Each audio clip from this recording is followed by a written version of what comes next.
Farm Week is a production of the Mississippi State University Extension Service. Today on Farm Week, the chairman of both ag committees in the Congress say there will be a new farm bill in 2012. The Food and Drug Administration moves to limit antibiotic use in agriculture.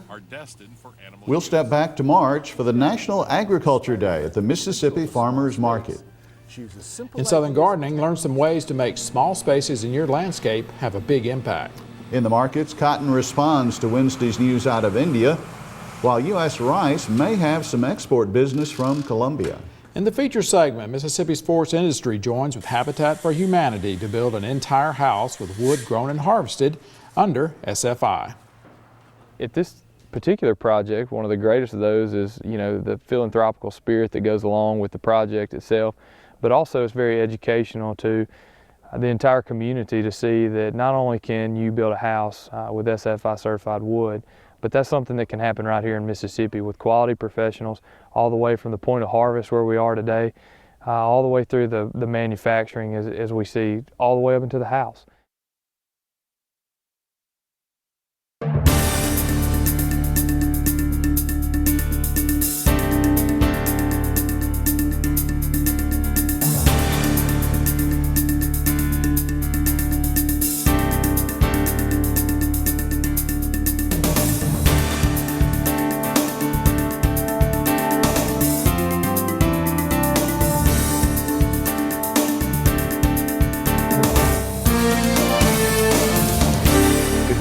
I'm Leighton Spann. And I'm Artis Ford. Welcome to Farm Week. The Congress says there will be a farm bill passed this year. Well, Leighton, that's the word from both Agriculture Committee chairman and the ranking members.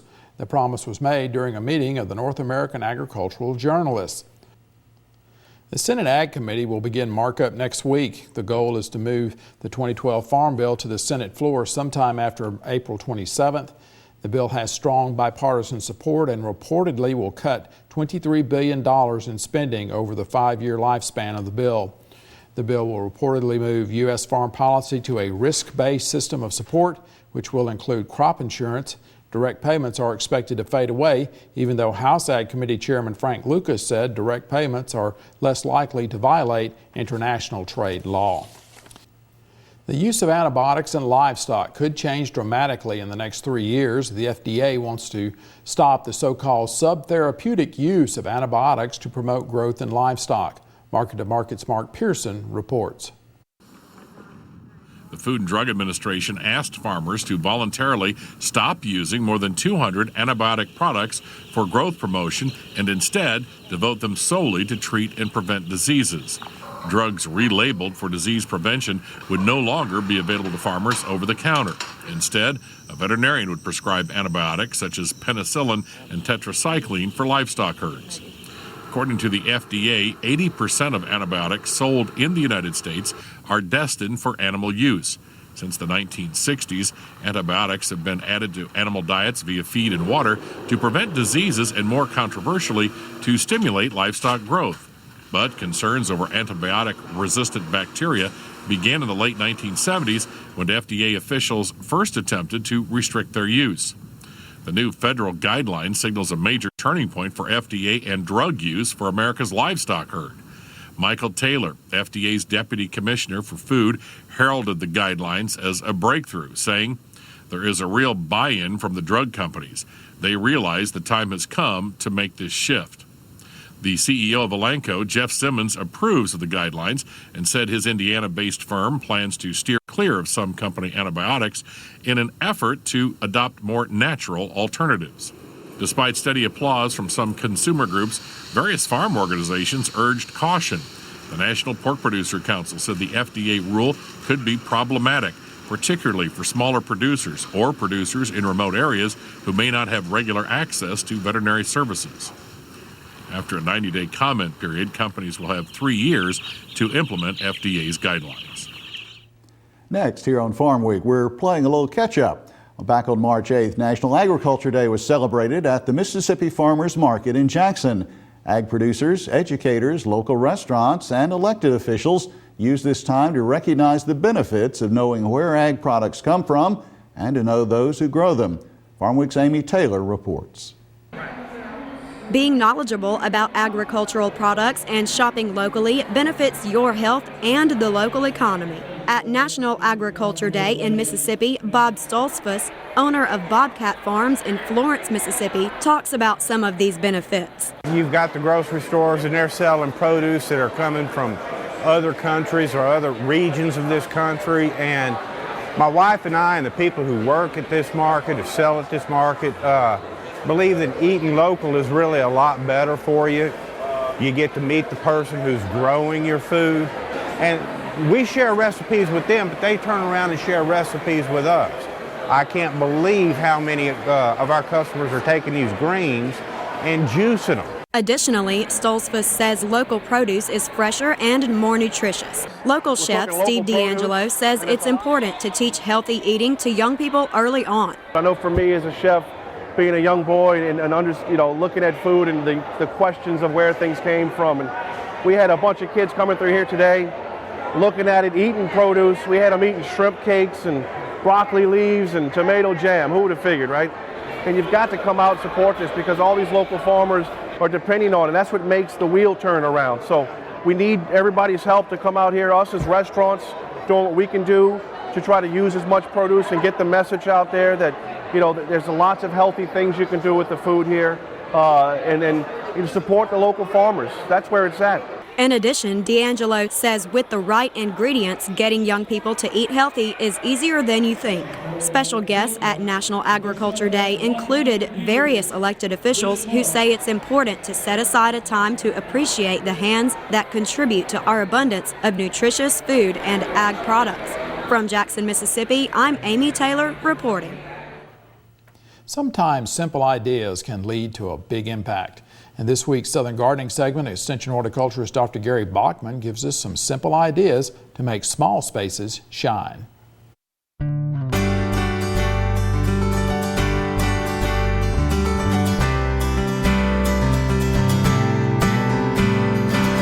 Whenever I visit my friend Kathy's garden, I'm always inspired by the potential of a small space. She uses simple ideas and techniques to create a beautiful landscape. Kathy's small shade garden always provides interesting ideas. The use of various bricks, stone, and pavers provides lots of planting opportunity. Creeping thyme is easily stuck between flagstones, and as the weather starts to warm up, they will start to sprawl. When stepped on, they will release a pleasant fragrance. The bricks and pavers are laid in a loose, informal pattern which creates nooks to plant in. I really like the use of whisper pumpkin diaceae tucked into the openings. Combining the pinks and purples of petunia, pansy, and telstar dianthus is a great idea to bridge across the winter and spring seasons. The fallen petals of Mississippi medallion winter Shishigashira camellia add to the color scheme. In the back, ruby loropetalum normally has burgundy foliage when grown in the full sun, but grown in the shade, the new foliage emerges burgundy and then fades back to green. The feathery appearance of the strap-like pink flowers adds to the charm. And don't forget about using decorative planters and artwork. This fairy resting on a bed of golden yellow Angelina sedum and Lysomachia shines when set in the shade. As the sign says, the flowers of true friendship never fade. This can never be more true than in a beautiful garden. I'm horticulturist Gary Bachman for Southern Gardening.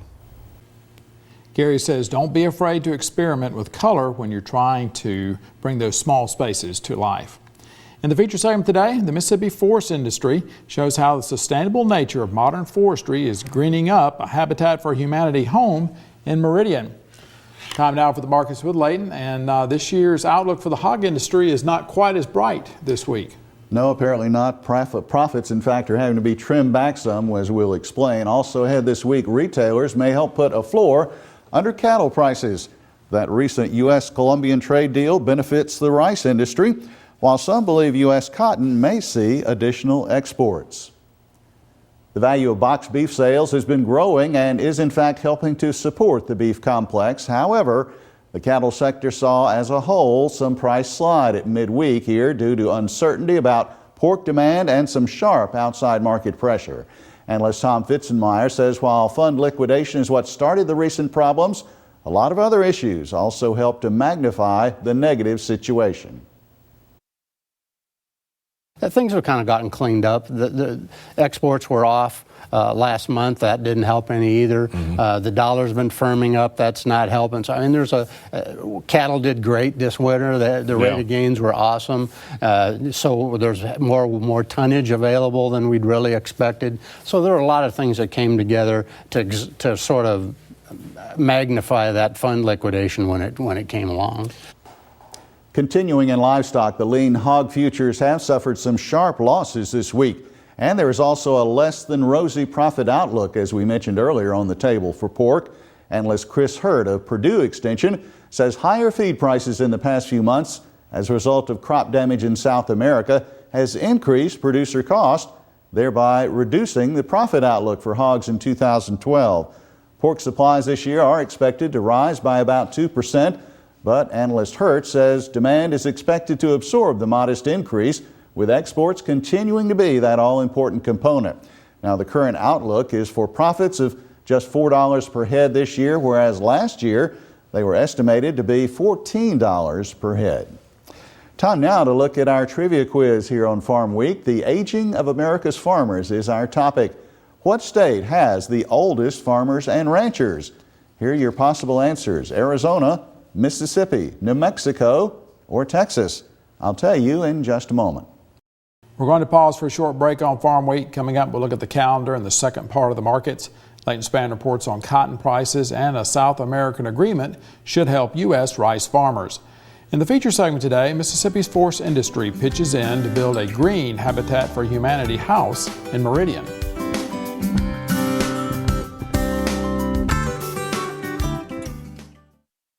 Each year, many Mississippians are seriously injured or killed when farm tractors overturn. Don't become a statistic. Avoid rollovers by staying away from steep ditches and pond banks. Slow down and operate tractors at a safe angle to the slope of the terrain. Always keep loader buckets low when transporting materials, and inspect the work area for obstacles such as stumps, holes, or washes. A message from the Mississippi State University Extension Service. Now, before we get back to the markets, let's look at the Farm Week calendar. The Mississippi Department of Agriculture and Commerce and the Mississippi State University Extension Service are sponsoring a workshop for managers of farmers markets. It will be held Thursday, May 10th. It will take place at the Sparkman Auditorium at the Mississippi Ag and Forestry Museum on Lakeland Drive in Jackson. The hours are 10 a.m. to 4 p.m. Registration is $15. Participants will learn how to promote farmers markets, including so-called social media. Complying with health regulations will be covered as well. You do need to pre-register by May 5th. Mississippi Longleaf Pine Landowners Field Day will be Thursday, May 10th. It will take place at the Jack Welborn property on Fire Tower Road at Silver Creek. That's in Lawrence County. The program starts at 9 a.m. It costs $5 and lunch is included. Find out how to make longleafs flourish on your land. Go to our Farm Week website at farmweek.msucares.com for information on these and other events. Now check out this week's Farm Week Snapshot.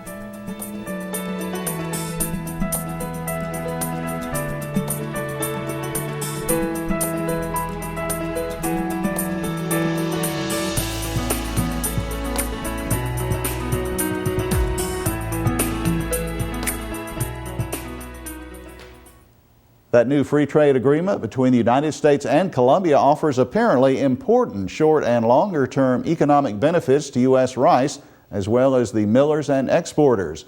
The chairman of USA Rice, in fact, goes so far as to say it is long-awaited good news for the industry. Jackie Lohr said this week the U.S. rice industry now stands to gain a sizable export market in Colombia. The agreement announced by President Obama and Colombian President Santos goes into force on May 15th. Meanwhile, concern about southern plantings remains the major supporting factor in the rice market itself as this week winds down. Arkansas Farm Bureau reports export demand is still not good, and rice is struggling, they say, to find higher ground, according to many analysts. While the planting intentions report said acres are expected to fall by nearly 5% this year, many in the market believe this decrease could be even greater, especially when you consider Mississippi, Louisiana, and Texas. Analysts are blunt in even saying it is difficult to see prices moving significantly higher with large world stocks and what looks like strong export competition. Well, cotton closed higher Wednesday of this week in response to an announcement by India regarding a recent export ban. Extension Ag economist John Michael Riley joined me in studio Thursday morning to discuss that development as well as the recent supply and demand numbers. John Michael, before we get into the latest government numbers, let's divert briefly to the Indian situation. There was some news out of India late this week that sparked the market a little bit. That's correct. Reports from India saying that they're going to open up their trade, allowing some exports of cotton out of the country, which is definitely going to put some more cotton on the world supply. Has a chance to dampen prices as a result of that. It didn't completely catch me off guard when I read it. If you look back to the report, which we'll talk about in a second, India showed from the previous month's report that their beginning stocks were a lot larger than has been expected, and pushed their ending stocks up about 20%. So I think that had a lot to do with them opening up their borders and trying to get rid of some of the cotton that seemed to have been accumulating. Okay, well, we're about over a week out now from that April 10th supply and demand report. And how is the cotton market, before we talk about the numbers, did it really make any major move in the market as far as cotton? If you look at what prices have done over, from today versus that point in time, they have come up just a smidge, mostly been steady across this whole time. Now, there's been some price ups and downs over the past couple of days since the report was released, but the report was really a tugging in two different directions. If you look at the domestic side of the report, a very positive report. Cotton production down a little bit as we got the Cotton Jennings report in late March, excuse me, and overall production and ending stocks were declined, and exports increased from a domestic standpoint. Ending stocks down about 500,000 bales at 3.4 million in the most recent report. So all that was good news. But if you do look at the global supply, as I alluded to, India higher beginning stocks compared to where we thought we were at in February. China importing more, so their ending stocks were bumped up. Overall, ending stocks in the world up 6%. So that was put a damp on prices. The domestic news increased prices. So it was a bit of a tugging, and so we have seen mostly steady prices. Although again, we have seen some volatility. So one more question, longer term, do you expect some further support for cotton prices to move up, or are we likely to stay where we are here? It's hard to see it right now. Planning progress ahead of schedule, 13% U.S. versus 9% average. So that's should only help yields, but there's still a lot of growing season left, and if the drought, which is alleviated, if it comes back, that could hamper production. Just before the new feature story, here's the answer to the trivia quiz. Well, New Mexico is the correct choice. The average age of farmers and ranchers there is nearly 60 years old. In Meridian, Mississippi, a Habitat for Humanity home is nearing completion. It's sponsored by many of the various companies that make up Mississippi's forest industry. The home will also receive certification under the Green Building Standard of the National Home Builders Association. The home is being built with wood grown and harvested according to the guidelines of the National Sustainable Forestry Initiative. The partnership of Habitat for Humanity and the Mississippi forest industry has been described by some as a perfect fit. I am so excited. So I can't hardly stand myself today, but I know God is in charge, and it'll be so much better now. I'm so happy now, but then when it's completely done, I don't know how I'm going to act now, because I'm just so excited now, just by being partially built. Joanne Davis and her husband, Willie Davis Jr., are anticipating the day when they will own their own home for the first time. The Davis house is the 70th to be constructed by the Lauderdale County Habitat for Humanity affiliate. These particular volunteers work for companies which have helped many people to build homes. Mississippi's forest industry. The Davis home is sponsored by the State Implementation Committee for the Sustainable Forestry Initiative. The SIC is made up of representatives of Mississippi's forest industry. It's one of these things where it's not only an opportunity to give back to those communities where we operate, and to give back and help those that are in need, but it gives a chance to, highlight the Sustainable Forestry Initiative that our company has been behind for many years. The State Implementation Committee is made up of public entities and private businesses which promote and guide the Sustainable Forestry Initiative in Mississippi. SFI is a voluntary national program which promotes sustainable forestry growth with landowners, loggers, and forest industry. Its 14 core principles seek to keep forestry sustainable while protecting water quality, biodiversity, wildlife habitat, and at-risk species. The Mississippi State Implementation Committee funds training in the Sustainable Forestry Initiative for loggers, forestry consultants, and landowners. When the idea for funding a habitat house was brought to the SIC, the conversation turned quickly from whether to do it, but how to do it. Let's start from the bottom, from the beginning. Cutting the trees, following those, and really show the people what impact the SIC and the SFI has in the community as far as jobs, and follow the chain of command. I mean, the chain from where it starts to where it ends. And that's exactly why we got involved. At this particular project, one of the greatest of those is, the philanthropical spirit that goes along with the project itself, but also it's very educational to the entire community to see that not only can you build a house with SFI certified wood, but that's something that can happen right here in Mississippi with quality professionals all the way from the point of harvest where we are today, all the way through the manufacturing as we see all the way up into the house. The sustainable cycle of modern forestry has been illustrated in the wood products donated to the Habitat home. This particular load of logs was harvested off Plum Creek Timber Company land, which had been managed according to best management practices and the Sustainable Forestry Initiative. The trees were harvested by a logging company which had been trained as well in SFI and BMPs. It teaches the loggers how to do their BMP work, our best management practices, and as you said, your SMZs where you cross in streams and creeks. It teaches them how to do this with the least amount of impact. The harvested trees were then taken to Weyerhaeuser's lumber mill at Philadelphia, Mississippi, where they were sawn into lumber. We do a lot of wood products out of here, the Dimension Mill here in Philadelphia, and they end up in the houses, whether in trusses or in the framing of the house. So we're more than happy to be part of this and to do our part in this Habitat for Humanity house. The Weyerhaeuser sawn lumber was then transported to Clearspan Components of Meridian, Mississippi. Clearspan is a manufacturer of custom-engineered building components. It turned the lumber into wall panels, roof trusses, and floor trusses for the Habitat house. Clearspan cooperated in documenting the chain of custody needed to maintain SFI certification for the Habitat house. We're very appreciative of the Campbell Group, but they invited us because of our involvement with the local Habitat group. And basically, we can be a part of the tracking from the forest all the way down to the local house that's being put in. Norboard, Mississippi's Guntown Mill provided SFI certified oriented strand board for the Meridian Habitat house. Norboard's Martin Faulkner says SFI has resulted in more trees being planted than are being cut in Mississippi. All the data shows that we actually have more timbered acres in the state of Mississippi now than we've had in over 100 years, and we're actually growing more timber than we're harvesting now.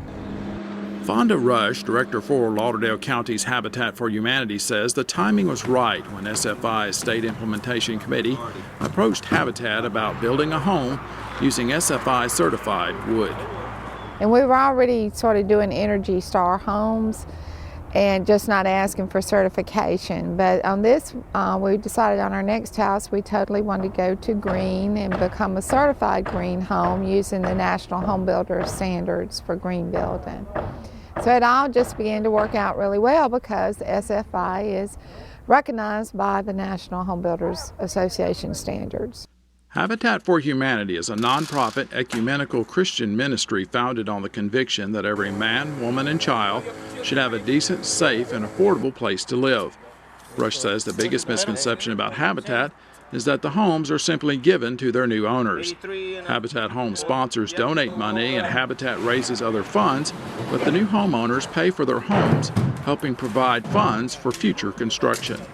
So it's an interest-free mortgage, and we sell it for what it cost us basically to build the houses. So the families do have to have income and coming in, such as a job or disability. Habitat homeowners are also required to work on their homes, putting in so-called sweat equity. Volunteers have come from many places as well. The SIC and Mississippi's forestry-related companies like the Campbell Group in Meridian have held work days being blessed as they help to bless the Davises. Landscape help is being provided by the Mississippi State University Extension Service Master Gardener Program in Lauderdale County. The day I get the keys, I think about that a lot. I know right then the home is finished. I'll be a homeowner. I can set my goals to live and go ahead on in life and keep on going. And you can watch this story again on our Farm Week website. That's farmweek.msucares.com. You can also catch it on Facebook and YouTube. And we'll have some links to get you in touch with SFI and Habitat for Humanity. Well, we are at the end of Farm Week for this week. On our next show, you'll meet a Northwest Alabama dairyman who's a believer in social media. Will Gilmer uses a variety of ways to get agriculture's message out. This Mississippi State University graduate has a website, a Facebook page, and a Twitter account with more than 2,700 followers. A new association is helping to grow the fruit and vegetable industry in Northeast Mississippi. And in southern gardening, the delphinium, they're a special treat in the spring garden. For the rest of the Farm Week crew, I'm Artis Ford. And I'm Leighton Spann. Thanks for watching. We'll see you next week.